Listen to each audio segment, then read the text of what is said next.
Hey, now, Will, you were so young when Hunter died, but I'm just wondering what kind of visual or childhood memories you have of Hunter, like when you imagine and think about him now. What are the moments that stand out in your mind?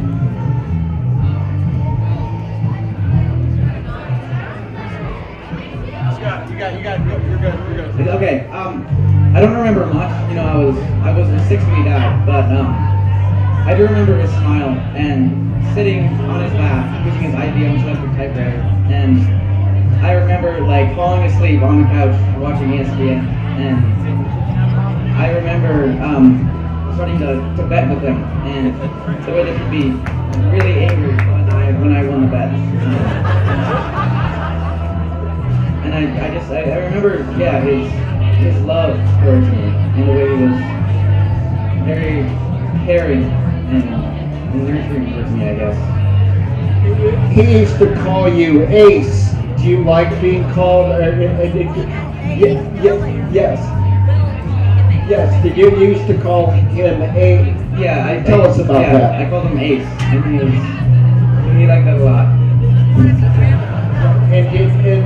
And Deborah, I know took a lot of photographs of Hunter. Are you planning on doing something? You mentioned the Kentucky Derby and Gonzo journalism being born here, and Deborah has there a book she's going to bring to Ralph Steadman. It's going to be Ralph Steadman's 80th birthday coming up, the wonderful illustrator. And Juan, what you just wrote about it in your book, but was the essence of the relationship between Ralph and Hunter? Complex. I think Hunter and Ralph had a respect for each other, and they understood each other in a rare way, and that allowed Ralph to be able to illustrate Hunter's book in a way that really complemented it. So they had a respect for each other, and they also had this rivalry and jealousy, which, if you read his letters, the correspondence between Ralph and Hunter, it's really hard to tell. Did they like each other? Did they hate each other? It's like depend on the day. It was ultimately fruitful, but I think very difficult for both of them. I think, he was a very multifaceted person and very complicated, and you can't really sum him up easily. But I believe that he was someone who was deeply idealistic and had a deep sense of right and wrong, and that's something that's reflected in his writing. And it's not all about cynicism. It's there is hope, and that's why his writing could change the world, because there is a power to that idealism.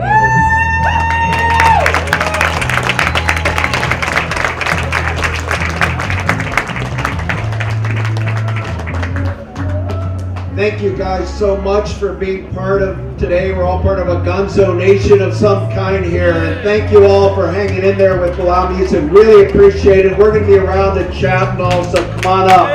Take care of the next year. Bye.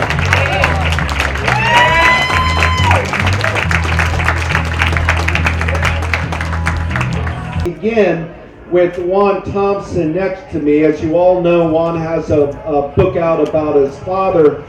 And I wanted to ask you, Juan, what do you think Louisville and Kentucky meant to your dad? Wow.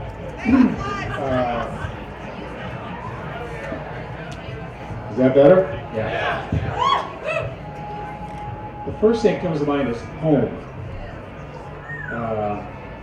And the second is a place to get away from.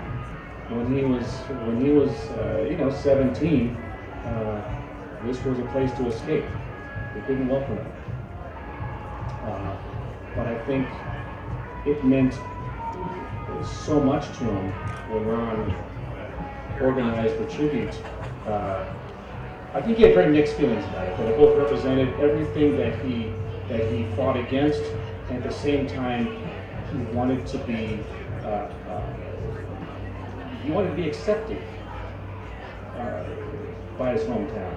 And I think that first step in 1996 was a huge deal, a big deal. And you remember, Hunter absolutely worshipped Muhammad Ali.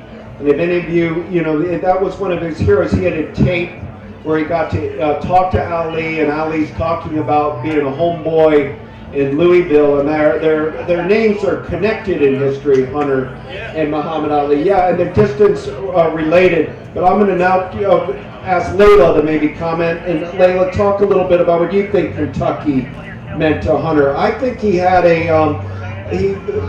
think he loved the fact that he was from here. He loved the music of Kentucky, he loved the idea that he was a hillbilly. In many ways, loved the idea of Kentucky bourbon to drink. Took a kind of homeboy pride in being here. We talked about the Ohio River, Cherokee Park.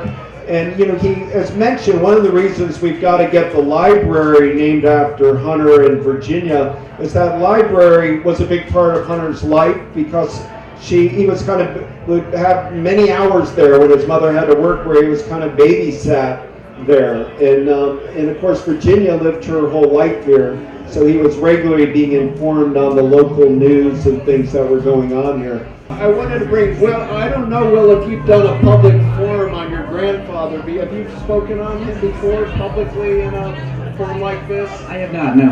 All right, well, welcome aboard. Thank you. Will, why don't you just tell us a little bit about what you're doing? You're just graduating from high school, right? So tell me what you're up to. Yeah, well, I'm graduating from high school pretty soon here. And going to St. John's College in New Mexico.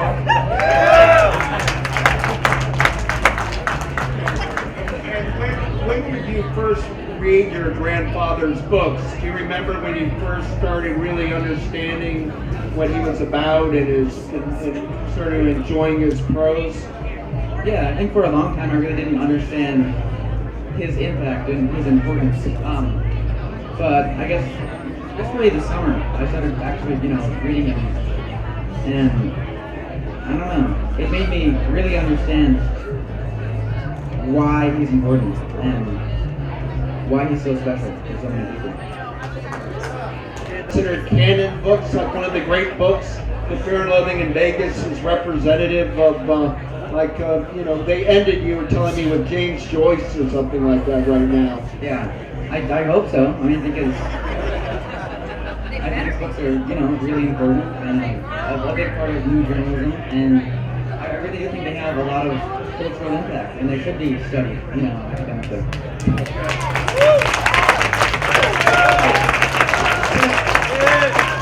Since this is GonzoFest, I thought I'd ask each of our panelists what they think Gonzo means to them. It's, when we use it a lot, I think everybody here has their own feelings for it. But Juan, what do you think your dad thought Gonzo was about? What's the essence of it?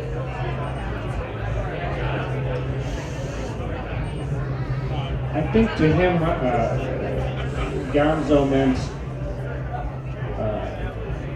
breaking the rules of traditional journalism to more clearly express what it is that he felt needed to be communicated. And if that meant using subjectivity, exaggeration, hyperbole, humor, and all of that was a way to more effectively communicate what it is that he wanted to get across. Do you recommend young people that might be writers here, should they go the Gonzo route? Yes! No! Don't do it! And by that I mean, don't try to write like Hunter. Don't do it. It never works out well. And I know that Hunter would say, if someone were to ask him, well, I'm going to write like you, he'd say, What the fuck are you thinking? Write your own way. Find your own voice. Write that way. This is my voice, not your voice. Find your own voice.